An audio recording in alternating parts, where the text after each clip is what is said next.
حضرت عبداللہ بن مبارک رحمۃ اللہ تعالیٰ علیہ فرماتے ہیں لالچ کے رشتے ہیں دنیا کے، لالچ کے۔ آپ کے انتقال کا وقت آیا تو اماں بڑا رو رہی تھی۔ عبداللہ بن مبارک رحمۃ اللہ علیہ اپنی اماں سے کہنے لگے اماں تو کیوں روتی ہے، تیرے تو اور بھی بیٹے ہیں، تو میرے بعد لوارث تو نہیں ہو جائے گی، آخری وقت ہے، نزع کا عالم، اماں تو کیوں روتی ہے، اور بھی بیٹے ہیں؟ تو اماں کہنے لگی بیٹا اور بھی بیٹے ہیں، پر جس طرح کا دھیان تو رکھتا تھا وہ نہیں رکھتے، جس طرح وقت پہ دوائی تو لا کے دیتا تھا وہ نہیں لا کے دیتے، جس طرح تو میرے کھانے پینے کا خیال رکھتا تھا وہ۔ کہنے لگے اچھا اماں اس کا مطلب ہے تو مجھے نہیں رو رہی، تو اپنی ضرورتوں کو رو رہی ہے کہ روٹی کون دے گا، کھانا کون لائے گا، دوائی، میں سمجھا تھا شاید مجھے رو رہی ہے۔ بیوی سے پوچھا تو کیوں رو رہی ہے، تو کہنے لگی تیری وجہ سے میری بادشاہی تھی، تو موجود ہے تو خاندان میں، معاشرے میں میرا ایک وقار ہے، تیرے بعد تو بیوہ کی زندگی ہوگی۔ آپ فرمانے لگے اوہو میں سمجھا تھا شاید مجھے رو رہی ہے، تو اپنے وقار کو رو رہی ہے۔ بیٹوں اور بیٹیوں سے پوچھا تمہاری آنکھوں میں کیوں آنسو چھلکتے ہیں؟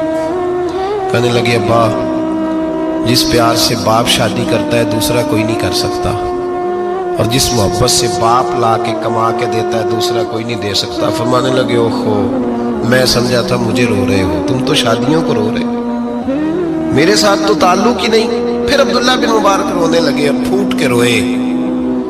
کسی نے کہا آپ کیوں روتے ہیں؟ فرمایا آج سمجھ آئی ہے، میرے ساتھ اگر بے لوث رشتہ ہے تو یا خدا کا ہے یا محمد مصطفیٰ کا ہے صلی اللہ علیہ وسلم، آج سمجھ آئی ہے۔